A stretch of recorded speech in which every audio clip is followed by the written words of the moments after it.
Shalom, selamat pagi. Mari awali hari ini dengan semangat baru dengan mendengarkan renungan pagi. Senin 8 Juni 2026. Umat Advent tidak selalu pelaku reformasi kesehatan. Yohanes 16 ayat 12. Masih banyak hal yang harus kukatakan kepadamu, tetapi sekarang kamu belum dapat menanggungnya. Dalam perjalanan sejarahnya, umat Advent tidak selalu langsung menjadi pelopor dalam reformasi kesehatan. Pada masa awal, pemahaman tentang prinsip-prinsip kesehatan masih berkembang, dan tidak semua anggota memiliki pandangan yang sama. Sebagai contoh, pada tahun 1850, James White mencatat adanya perbedaan sikap di antara pemelihara Sabat mengenai konsumsi daging babi.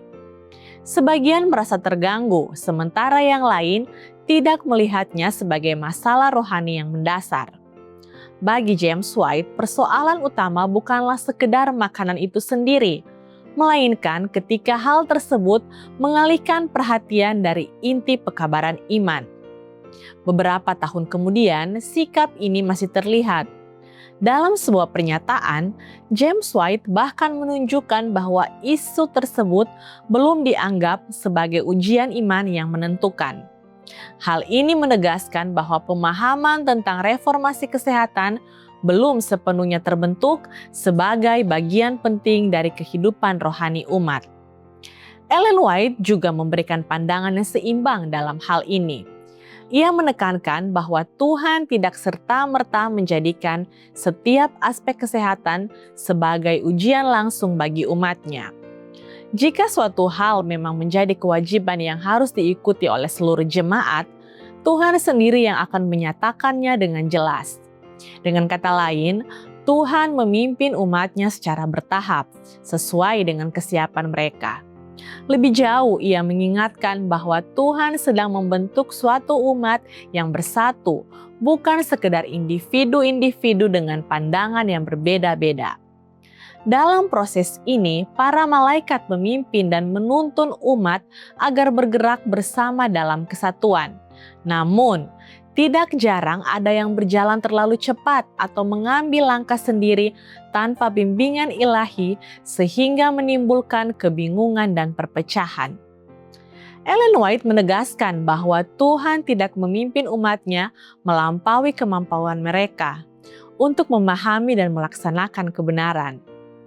Ketika sebagian orang bertindak tergesa-gesa tanpa kesatuan, hal itu justru mengganggu harmoni tubuh gereja. Oleh karena itu, pertumbuhan rohani dan pemahaman kebenaran harus berjalan seiring dengan kesatuan umat. Sepanjang pelayanannya, Ellen White tetap yakin bahwa Tuhan sedang memimpin umatnya langkah demi langkah. Ia melihat bahwa sebelum umat siap menerima reformasi kesehatan sepenuhnya, mereka terlebih dahulu dipersatukan dalam doktrin dan organisasi. Setelah dasar ini kuat, barulah mereka dipimpin lebih jauh ke dalam pembaruan gaya hidup, termasuk dalam hal kesehatan. Pada akhirnya, proses ini menunjukkan bahwa pimpinan Tuhan selalu memiliki urutan dan tujuan yang jelas. Ia menuntun umatnya dengan sabar, membawa mereka maju sesuai dengan waktu dan kesiapan mereka, sehingga perubahan yang terjadi benar-benar menghasilkan pertumbuhan yang kokoh dan berkelanjutan. Kiranya renungan di pagi hari ini dapat menjadi kekuatan bagi kita semua dan menjadi perenungan kita sepanjang hari ini. Amin. Mari kita berdoa. Bapa dalam kerajaan sorga, terima kasih Tuhan untuk berkat yang indah di pagi hari ini yang masih boleh kami rasakan. Engkau telah membangunkan kami dengan tubuh yang kuat, nafas hidup yang segar masih boleh kami rasakan. Terima kasih Bapa untuk firman Tuhan di pagi hari ini. Pimpin kami sepanjang hari ini, dalam nama Yesus kami telah berdoa, amin. Demikianlah renungan pagi hari ini. Silakan share video ini dan subscribe YouTube channel Cornelius Media dan follow kami di Instagram dan Facebook @Cornelius Media. Tuhan memberkati kita semua dan sampai jumpa esok hari.